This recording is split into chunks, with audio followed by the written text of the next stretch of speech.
Hello friends, आपका एक बार फिर से आपके अपने यूट्यूब चैनल पे बहुत बहुत स्वागत है। आज की वीडियो में हम करेंगे जो आपके जितने मैंने पहले करवा चुके हैं उसकी एक पीडीएफ थी मेरे पास। 1500 क्वेश्चन की पीडीएफ है, उसमें जो इंपॉर्टेंट क्वेश्चन है उसको आज देखेंगे।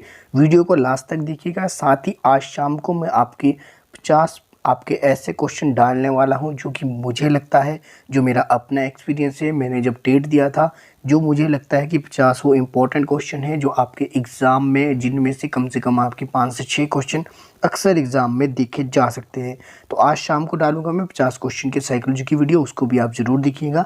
पहले अभी देख लेते हैं, अभी आपके जो इंपॉर्टेंट कौन कौन से हैं, आपका रिवीजन हो जाएगा।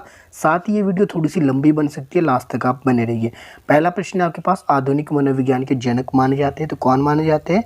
तो ये माने जाते हैं आपके विलियम जेम्स। इसमें ऑप्शन बी आपका बिल्कुल सही हो जाएगा। आप साथ साथ देख सकते हैं, इसमें ऑलरेडी टिक भी लगे हैं। आईडी जो है आपका ईगो लिबिडो का अर्थ है, तो इसका अर्थ क्या है? तो इसका अर्थ है आपका आत्म प्रेम। इस वीडियो में डिटेल में मैं नहीं बताऊंगा, आपने बस रिवीजन करना है, तो आप इसको लास्ट तक देख लीजिएगा। बाल केंद्रित शिक्षा की अवधारणा मनोवैज्ञानिक के किस संप्रदाय ने दी थी? तो बाल केंद्रित जो आपकी शिक्षा की जो अवधारणा किस संप्रदाय ने दी थी? तो ये दी थी मनोविश्लेषणवाद ने। तो आपने ध्यान रखना है, ऑप्शन इसमें सी आपका बिल्कुल सही हो जाएगा। अंतर्निरीक्षण विधि के जो है प्रतिपादनकर्ता माने जाते हैं तो कौन माने जाते हैं? अंतर्निरीक्षण विधि, तो इम्पोर्टेंट है ये क्वेश्चन। कौन माने जाते हैं? ये माने जाते हैं आपके वोट। ऑप्शन इसमें ए बिल्कुल सही हो जाएगा। किशोरावस्था बड़े संघर्ष, तनाव व तूफान की अवस्था है, ये किसने कहा था? तो ये स्टैनले हॉल ने कहा था। ये आप सभी को याद हो गया होगा। अगला है आपके पास, प्रयास व त्रुटि किस नियम पर आधारित है? यानी कि ट्रायल एंड एरर जो आपकी थ्योरी दी थी थॉर्नडाइक ने, वो किस नियम पर आधारित है? तो वो है आपकी बहु अनुक्रिया पर। उसमें बी आपका बिल्कुल सही हो जाएगा। अगला प्रश्न देख लेते हैं। अगला आपके पास, शिक्षा मनोविज्ञान के संदर्भ में सर्वाधिक उपयुक्त कथन कौन सा है? तो ये है आपका शिक्षा मनोविज्ञान। मनोविज्ञान की शिक्षा की क्षेत्र में एक शाखा है, तो आपने ध्यान रखना शिक्षा मनोविज्ञान क्या है? तो मनोविज्ञान की शिक्षा के क्षेत्र में एक शाखा है, तो ये कथन आपका बिल्कुल सही हो जाएगा। साथ ही आपके जो एग्ज़ाम से पहले मैं एक मॉडल टेस्ट पेपर आपके लिए तैयार कर रहा हूँ। 100 इंपॉर्टेंट क्वेश्चन, उसमें एचपीजी के आपका इंडियन जी के इंक्लूड रहने वाला है। आपके मैक्सिमम क्वेश्चन उसमें आपके जो है रिपीट हो सकते हैं। मैक्सिमम का मतलब है कि 8 से 10 क्वेश्चन आपके 100 में से देखने को मिल सकते हैं, तो उसको भी आप एक बार ज़रूर देखिएगा। कल सुबह तक उसको भी मैं आपको अपलोड कर दूंगा। अगला प्रश्न देख लेते हैं। काम की प्रवृत्ति पर सबसे अधिक बल किस मनोवैज्ञानिक ने दिया था? तो काम की प्रवृत्ति, अगर आपने आईडी ईगो सुपर ईगो वाली मेरी वीडियो देखी है तो मैंने उसमें भी मेंशन किया था। तो सिगमंड फ्रायड ने कहा है जो आपका जो काम की प्रवृत्ति की भावना है वो किससे संबंधित है? जिन्होंने वो वीडियो देखी है वो कमेंट कीजिएगा, और जिन्होंने नहीं देखी उनको डिस्क्रिप्शन में लिंक मिल जाएगा, उसको एक बार जाकर देखिए। तो ये कहा था आपके सिगमंड फ्रायड ने। किस में कहा था? आईडी में कहा था, ईगो में कहा था, या फिर सुपर ईगो में? ये आप कमेंट करेंगे जिन्होंने वीडियोस देखी है। तत्परता का नियम अधिगम का किस प्रकार का नियम है? तो तत्परता का नियम अधिगम की का किस प्रकार का नियम है? तो ये आपका मुख्य नियम है, ये भी आप ध्यान रखेंगे। थॉर्नडाइक के अधिगम नियम में सर्वाधिक प्राधान्यता किसको दी गई है? तो थॉर्नडाइक का नियम, जैसे कि आप इसको देख ही सकते हैं, ट्रायल एंड एरर दिया है, यानी कि प्रयास और भूल का जो सिद्धांत है। तो यानी कि इसमें बार बार आप अभ्यास करेंगे जब तक कि आप अपने मंजिल तक नहीं पहुंच पाते। तो ऑप्शन इसमें बी आपका राइट हो जाएगा। अधिगम को ठोस सिद्धांत किस मनोवैज्ञानिक ने कहा था? तो ये आपका थॉर्नडाइक द्वारा ही कहा गया था। प्राइमरी मेंटल एबिलिटीज़ नामक पुस्तक के लेखक कौन है? प्राइमरी मेंटल एबिलिटीज़ नामक पुस्तक के लेखक कौन है? तो ये आपके फर्स्ट टर्न है। बुक से रिलेटेड भी क्वेश्चन आपके देखे गए हैं, तो इसको भी आप ध्यान रखेंगे। बच्चे को सक्रिय दुनिया की अपनी समझ का निर्माण करते हैं एक बयान के लिए जिम्मेवार ठहराया गया है। तो आपने ध्यान रखना है, बच्चे जो क्या है अपनी दुनिया को जो है सक्रिय दुनिया में अपनी समझ का निर्माण करते हैं, ये स्टेटमेंट दी थी। तो ये दी गई थी आपके पियाजे द्वारा।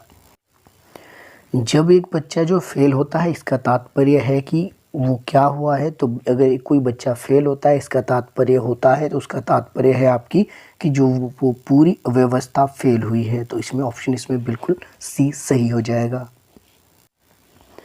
अधिगम अंतरण का थॉर्नडाइक सिद्धांत कहा जाता है। अधिगम अंतरण का जो थॉर्नडाइक सिद्धांत है वो कहा जाता है अनुरूप तत्वों की सिद्धांत। तो आपने इसमें ऑप्शन जो बी है ये आपका बिल्कुल सही हो जाएगा। 140 से अधिक बुद्धि लब्धि वाले बच्चों को क्या किस श्रेणी में रखेंगे आप? इन्हें रखेंगे आप प्रतिभाशाली। तो ये आपके लिए आपको आई होप आता ही होगा। बाकी सामान्य की बात की जाए, हर बार बताता हूँ, 90 से 110 जो बुद्धि लब्धि आपके सामान्य होती है, तो ये भी आप थोड़ा सा ध्यान रखेंगे। अगला प्रश्न है आपके पास, अधिगम स्थानांतरण के द्वितत्व सिद्धांत के प्रतिपादक यानी कि टू फैक्टर की बात की गई है। टू फैक्टर थ्योरी किसने दी थी? तो ये दी थी स्पीयरमैन ने। वहीं जो आपका त्रियामी सिद्धांत है यानी कि थ्री डायमेंशन थ्योरी, वो किसने दी थी? तो आपका गिलफोर्ड का है, वो भी आप याद रखेंगे। सशक्त अभिप्रेरणा सीखने का प्रभावशाली घटक है, तो ये किस पे आधारित है? तो ये आपका शीघ्रता से सीखने पर आधारित है। चिंतन प्रारंभ होने के लिए क्या आवश्यक है? तो अगर आप चिंतन कर रहे हैं तो उसके लिए सबसे पहले आपके पास क्या होना चाहिए? सबसे पहले आपके पास समस्या होना चाहिए। उसके बाद ही जो है समस्या के आधार पर चिंतन जो है फिर आरंभ हो जाता है, और उसके बाद क्या है, और जो उसके जो है प्रॉब्लम को डायग्नोज करता है, उसका निदान करता है।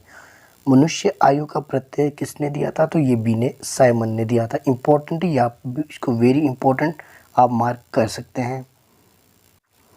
निःशक्त बालकों की शिक्षा के लिए प्रावधान किया जा सकता है। तो निःशक्त जो बालक है उनके लिए प्रावधान किया जा सकता है। किस में किया जाता है? समावेशी शिक्षा में। समावेशी शिक्षा है जो किस पर आधारित है? ये समानता पर, यानी समान अपॉर्चुनिटी प्रोवाइड करवाई जाएगी सभी को।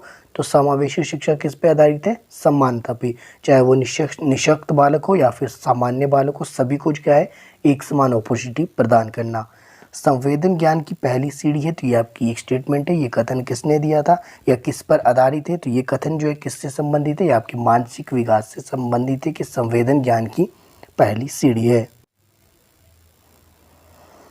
अगला प्रश्न है आपके पास, ये है, जिन इच्छाओं की पूर्ति नहीं होती उनका भंडारगृह निम्न में से कौन सा होता है? तो जिन इच्छाओं को आप दबा कर रखते हैं उन इच्छाओं की पूर्ति का जो भंडारगृह कहाँ होता है? तो ये होता है आपके इदम में। ऑप्शन इसमें ए बिल्कुल सही हो जाएगा। अगला प्रश्न है आपके पास, सतत और व्यापक मूल्यांकन डिस्टिश पर बल देता है। तो सतत और जो आपका व्यापक मूल्यांकन है वो किस पर बल देता है? ये देता है सीखने को किस प्रकार अवलोकित किया जाए, वहीं जो रिकॉर्ड और जो सुधार किए जाए, इस पर आधारित है आपका सतत और व्यापक मूल्यांकन। अगला है आपके पास, एक अच्छी पाठ्य पुस्तक डिस्टिश से बचाती है। तो किससे बचाती है? लैंगिक पूर्वाग्रह से। ऑप्शन इसमें सी आपका सही हो जाएगा। पियाजे के सिद्धांत के अनुसार बच्चे सीखते हैं, तो बच्चे किससे सीखते हैं? इंपॉर्टेंट है, इसको याद रखेंगे आप। पियाजे के सिद्धांत के अनुसार बच्चे किससे सीखते हैं? अनुकूलन की प्रक्रिया द्वारा। ऑप्शन इसमें थर्ड आपका सही हो जाएगा। अगला प्रश्न है आपके पास, पेवलोव के अनुसार या पेवलोव के प्रयोग में जो कुत्ते का घंटी बजने पर जो है लार निकलता है यानी सलाइवा निकलना, उसकी जो है क्रिया कहलाती है। तो ये क्रिया उसकी क्या कहलाएगी? तो उसकी कहलाएगी संबंध अनुक्रिया, यानी कि उसको जो ये सिखा दिया गया है कि घंटी बजने के बाद उसके सामने क्या है, खाना पेश किया जाएगा। तो पेवलोव ने कौन सी थ्योरी दी थी? आपकी क्लासिकल कंडीशनिंग थ्योरी, यानी कि शास्त्रीय अनुबंध का सिद्धांत किसने दिया था? पेवलोव ने दिया था। इसके ऊपर भी मैंने एक अलग सी वीडियो बनाई है, उसका भी डिस्क्रिप्शन में आपको लिंक मिल जाएगा। जितनी भी इंपॉर्टेंट थ्योरीज है मैंने डिटेल में समझाई है। आपका थ्योरी से एक क्वेश्चन एग्जाम में अक्सर पूछा जाता है। अगला प्रश्न देख लेते हैं, अनुभव एवं प्रशिक्षण द्वारा व्यवहार परिवर्तन को अधिगम कहते हैं। तो ये जो कथन है ये किसका है? तो ये आपका गेट्स ने ये कथन दिया था कि अनुभव एवं प्रशिक्षण द्वारा व्यवहार परिवर्तन को अधिगम कहते हैं। तो ये कहा था गेट्स ने। कोहलर का अधिगम सिद्धांत किस नाम से जाना जाता है? तो कोहलर ने कौन सा जो है अधिगम सिद्धांत, यानी कि कोहलर ने कौन सी थ्योरी दी थी? तो ये दी थी इनसाइड थ्योरी, यानी कि इसको बोलेंगे अंतर्दृष्टि का सिद्धांत। तो अंतर्दृष्टि का सिद्धांत किसने दिया? कोहलर ने दिया है। तो ये किस जो विचारधारा से संबंधित है? गेस्टाल्टवादी विचारधारा से। और किस देश से संबंधित थी गेस्टाल्टवादी विचारधारा? तो ये थी जर्मनी से। मैंने आपको पहले भी बताया है। एस और आर जो थ्योरी है अधिगम सिद्धांत दिया है, तो एस और आर जो थ्योरी है ये किसने दी है? तो ये दी है आपका थॉर्नडाइक ने। इसमें ऑप्शन सी सही हो जाएगा। राष्ट्रीय पाठ्यचर्या की रूपरेखा 2005 के अनुसार अधिगम अपने स्वभाव में डेस्टिश और डेस्टिश है। इंपॉर्टेंट क्वेश्चन ये आपका सी टेट में मैंने लास्ट जो 2 ईयर के ये लास्ट वाले, मतलब कि इससे पहले जो आपके सी टेट के एग्ज़ाम हुए उसमें 2 एग्ज़ाम में मैंने ये क्वेश्चन दिखा था। तो ये क्या क्या है? राष्ट्रीय पाठ्यचर्या की रूपरेखा 2005 के अनुसार अधिगम अपने स्वभाव में क्या है? ये आपका सक्रिय और क्या है? सरल है। तो इम्पोर्टेंट, इसको याद रखेंगे आप। अगला प्रश्न है, बालकों का मुफ्त अनिवार्य शिक्षा अधिनियम किस वर्ष पारित हुआ? तो पारित हुआ था ये 2009 में। लागू कब से हुआ था? तो लागू हुआ था ये 1 अप्रैल 2010 से। मनोविज्ञान के किस संप्रदाय में तथ्यात्मक व वस्तुनिष्ठ विधियों के अध्ययन पर बल दिया गया है? तो ये दिया गया है व्यवहारवाद संप्रदाय में। तो इम्पोर्टेंट, इसको भी आप याद रखें। एक बालक अनुपयोगी वस्तुओं से सुंदर पेंटिंग बनाता है तो ये क्या दिखाता है? ये दिखाता है उसकी सृजनशीलता, तो रचनात्मकता। तो आप ध्यान रखेंगे इसको। एक बालक अनुपयोगी वस्तुओं से सुंदर पेंटिंग बनाता है तो ये क्या दिखा रहा है उसकी? तो ये दिखा रहा है उसकी सृजनशीलता। गिलफोर्ड के बुद्धि संबंधी मॉडल में कुल कोष्ठ है, यानी कुल कितने खाने हैं? तो 180 खाने हैं। तो इम्पोर्टेंट याद रखें, गिलफोर्ड ने कौन सा दिया था? 3 डायमेंशन थ्योरी की बात की गई है। कौन कौन से 3 डायमेंशन है? रेगुलर स्टूडेंट है उनको पता होगा, आप उसको भी कमेंट कर सकते हैं। बाल्यावस्था में बालक दृष्टिकोण अपनाना आरंभ कर देता है तो बाल्यावस्था में बालक कौन सा दृष्टिकोण अपनाता है? तो ये अपनाना शुरू कर देता है यथार्थवादी दृष्टिकोण। किशोरावस्था में बालकों में अपराध प्रवृत्ति जन्म के क्या क्या कारण हो सकते हैं? तो उनकी निराशा, असफलता, नए अनुभवों की इच्छा। तो ये सभी कारण जो है आपकी अपराध प्रवृत्ति के जन्म के कारण हो सकते हैं। ऑप्शन इसमें डी सही हो जाएगा। तो आज की वीडियो में इतना ही। मिलते हैं शाम की वीडियो में। शाम की वीडियो देखना ना भूलें। मेरे साथ बने रहने के लिए आपका धन्यवाद।